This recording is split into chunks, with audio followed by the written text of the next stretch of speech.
On the 8th of May 2026, the man of God, Prophet Cedric, invited all partners for a meeting. Among them was this woman, Miss Kemosadi Phambuka, who had an encounter with God during the meeting. Let us watch her encounter and testimony in Jesus' name. We only see your face because they sent you a message. You've been in a spiritual holiday and you are the least yourself to give up. She's been in a spiritual holiday. All forces are against her. She's now in a spiritual holiday. Only because they sent you a message. You say, I'm going. If they don't send you a message, you are home. Continue. This is end time. Don't you see trouble at your doorstep? Trouble will only be overcome by serious faith. Madam, you are crying.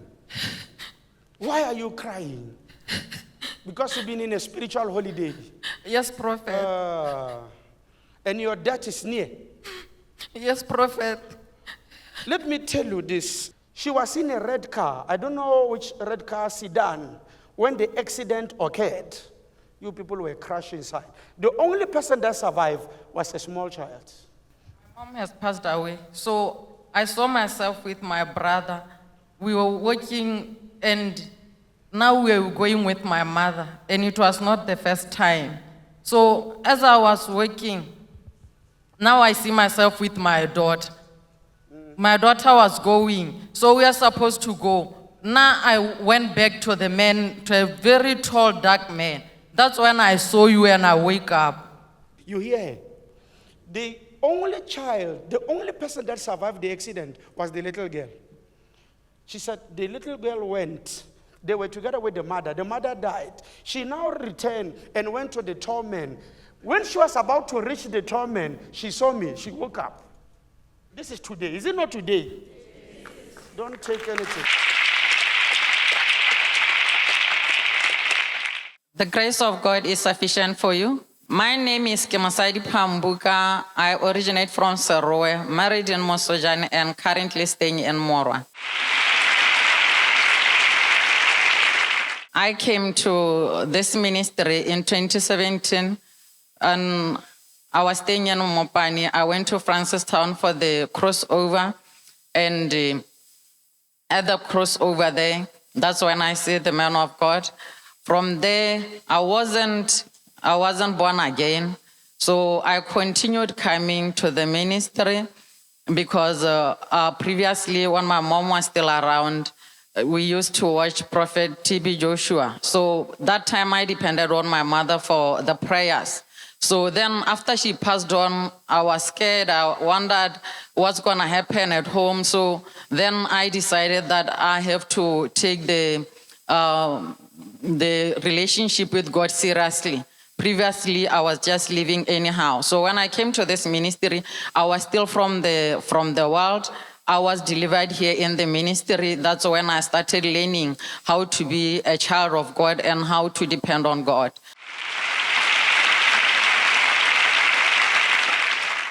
So I started being consistent with coming to church. And even when at some point I was transferred to Serowe, I was still coming to church. It never showed that I was at Serowe. And I came back to Gaborone. I continued coming to church. So then it happened that I started slacking. It started with my commitment to God. When I made my partnership with the ministry with God, I started first by inviting God to say, this is my partnership with you. I'm making a covenant with you. So then I started making excuses. So then I started now slacking. It continued until I then stopped. That was last year. Then from that, now I see my prayer life has gone down. I can't pray on my own when I'm at home. When I start to wake up, the time will come for me to wake up. I'll just wake up automatically. But just to stand up and pray, I'll feel like I'm very tired. So very tired, I'll sit down, say I'll pray sitting down. Then I feel that I'm still very tired. Then I'll lay down. I say I'll pray laying down. Then eventually I'll fall asleep. Sometimes I won't even say the words. I'll say, I'll pray just spiritually. I won't say the words because the words were not coming out. So this went on. I spoke to one of my friends. He said, no, then if you see that happening, start reading the Bible at that time. Then I started the Bible. I'll do it today. The next 10 days it won't happen. Then it's 20. Then at last I don't read it at all. So I started coming to church once in a while. Once in a while I'll come to church. I remember now this year, my daughter prepared herself early in the morning. Now, I didn't tell her we're not going to church. So now she comes, Mommy, are you ready? I said, no, I'm not ready. We are not going to church. That day, I was very hurt because I could see that I've disappointed her and I did not tell her well in advance. It hurt me that I even told one of my colleagues that I was supposed to go to church with Angel and she was very disappointed. I could see it in her eyes. So that continued. I'll come. Sometimes she comes alone. Now we just home, but I'll be doing nothing at home. I'll be just in my room. At first, I'll say no. I'll watch I'll watch churches online. Then I'll see that even watching it doesn't ignite anything in me. It's like I'm just watching a movie. Then eventually I stopped. I'll come once in a month. Jalo hela, and I could see that I was derailing. And at some point, I had a dream where the prophet had called people. They were in a very beautiful hall. They were saying, prophet was giving people gifts. So now I was coming from some old ladies, I don't even know them. I was coming from there, somebody was saying, Prophet Cedric is that side. So I ran. When I ran to that place, I found that there's a very tall fence. Now I couldn't get inside. So I was just there looking at the people inside. They were very beautiful and the prophet was giving them gifts, but I was outside watching with others who were outside there. Then I realized that I'm derailing from the church. I'm losing the signal. But still, I was very tired.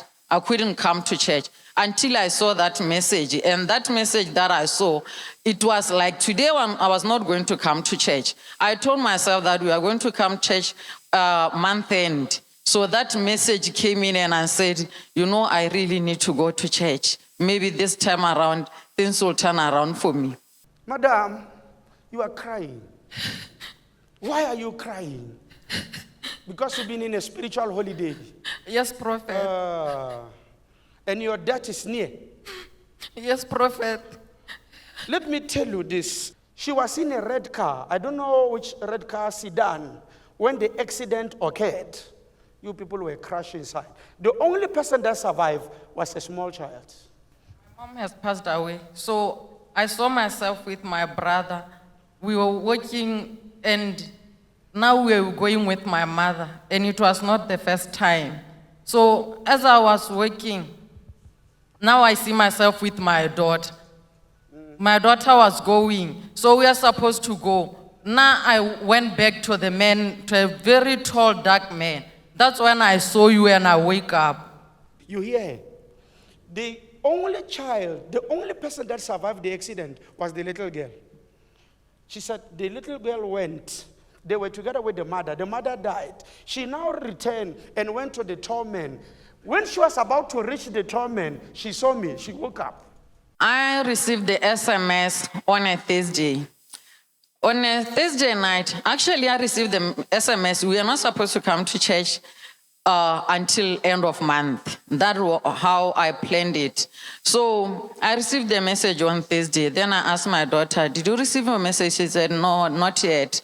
So at night while I was sleeping, I had a dream where now we were walking. Our yard was on the east side, west, yes.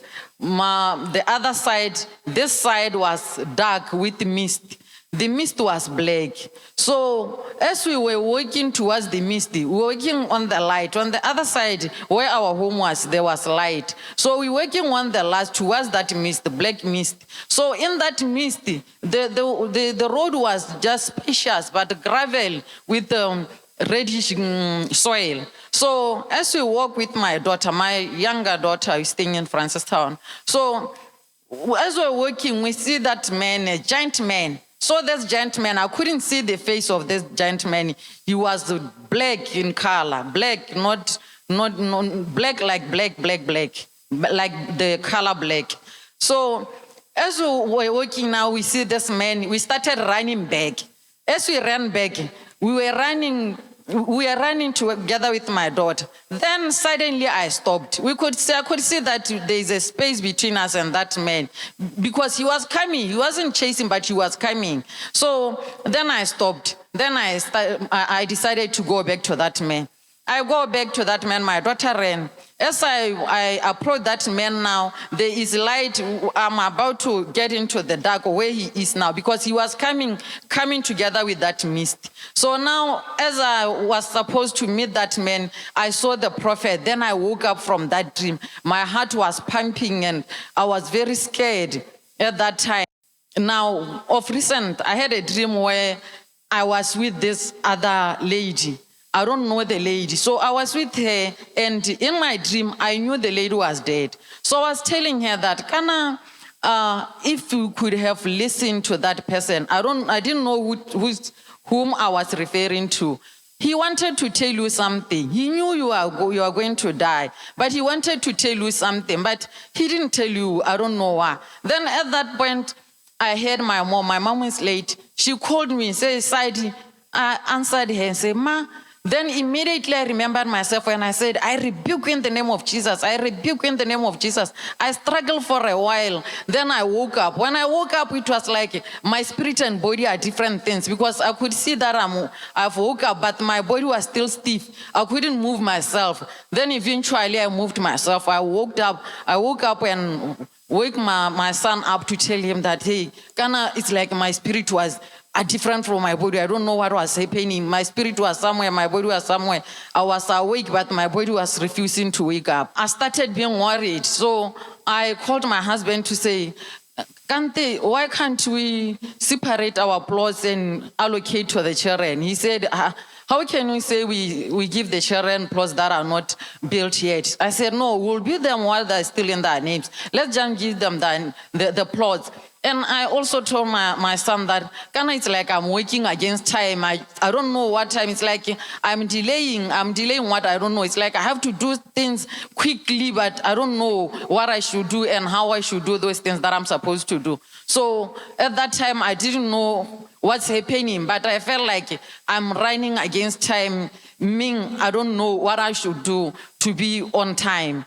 Now, as I was seated here listening to the man of God, now my heart was pounding. I started regretting, thinking, now it seems I've been stealing from God because I made the covenant with him to say I'm going to partner with him, and I haven't been partnering with him. I haven't even been praying. I didn't even come to church. Now I felt a wave of regret coming over me when the man of God was still preaching. And I felt in me when he was preaching, I was saying, the man of God is talking to me. It was like he's now here with me, because by that time the man of God was not close to me. He was elsewhere. He was coming, and he stepped by the other lady before proceeding to me. So then it was like it's him and me. He's talking to me directly about what you are saying, that you have taken the spiritual holiday. Then eventually he came to me. That's when he started to tell me that you have taken the spiritual holiday, and you of all people, you are the least to take that holiday. As the man of God was talking, my heart was pounding so much. It was pounding so much as if I was outside the church. People were in the church being addressed. I was outside. So my heart was pounding so much until he came to me. So my emotions when he came to me were already high, and I was very disturbed.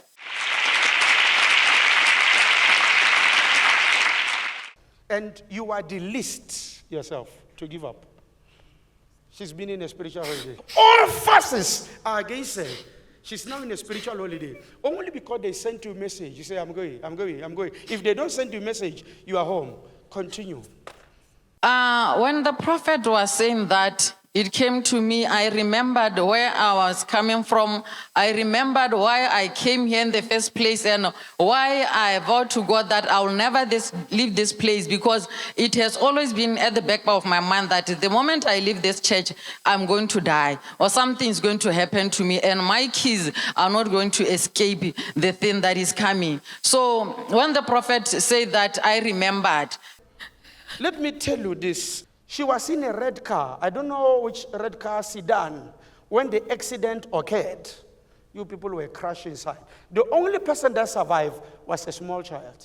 I believe that this was on the way, because the red car, though I don't have the red car, but I like the color red. I have said that when I buy my bright new car, I'm going to buy the red car. So I have always said, when everything else settled at work, I'm going to purchase a new car. Now I want a car from the box. So I believe that the prophet, what the prophet was saying is very true. More so that I was now starting to see the signs that it's like I'm running against time. And the little girl who, man of God, saw surviving the accident, does this mean this is a girl that is in your life that you are always traveling with, or what? It's the girl that is staying in Francistown that I believe is the one that the prophet was talking about, because she's the youngest one. So that one is the one that I was with when we were going to meet that man. Until I looked on the side to see the prophet, then I woke up. So she's the one who ran to the light when I was going there to meet that man when the black mist. When the prophet of God prayed for me, I could feel my heart was cracking so much. It was extremely painful. So then from there, when I woke up from there, I felt very light. That baggage on my shoulders is no more. I cannot feel it anymore. I went home and I slept. I didn't have any bad dream like I always had, because I would wake up in different times, had different dreams, very bad dreams. So I didn't have any bad dream. In the morning I woke up, I washed my clothes. It was the first time, I don't know in how many months, that I washed my clothes. My son always do the washing for me. So he came to me when I took out the washing and washing the small kids' clothes, my niece's clothes. He was saying, no, Mommy, don't worry. I'll do them tomorrow, because you are saying you're going to church. I'll do them when you are at church. I said, no, don't worry. Let me do this one. I did the washing. I remember he came, he said he wanted to help me. He put his hands on the water. I said, Cho, Mama, now I couldn't feel the coldness of the water. I washed my clothes, I cleaned my yard, I cleaned the dishes. I felt very light and I could work without any problem. The laziness has gone, the tension on my neck, on my shoulders is gone as well. Even my spirit, it doesn't have those negative words coming through to make excuses.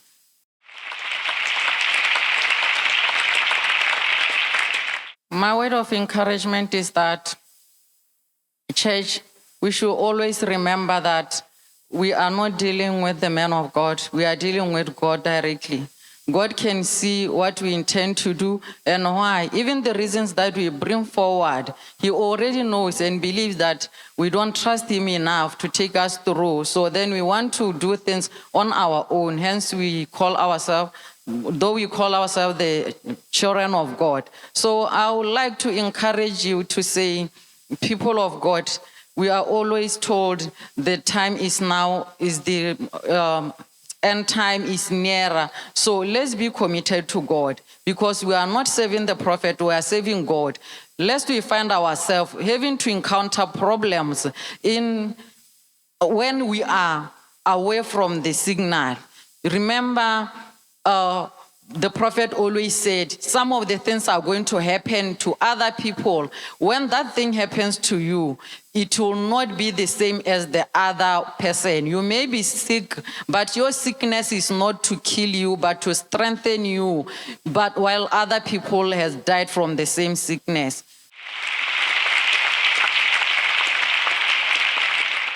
Thank you, Jesus. Thank you, Jesus. I'm redeemed. Thank you, Jesus. I'm restored. Thank you, Jesus.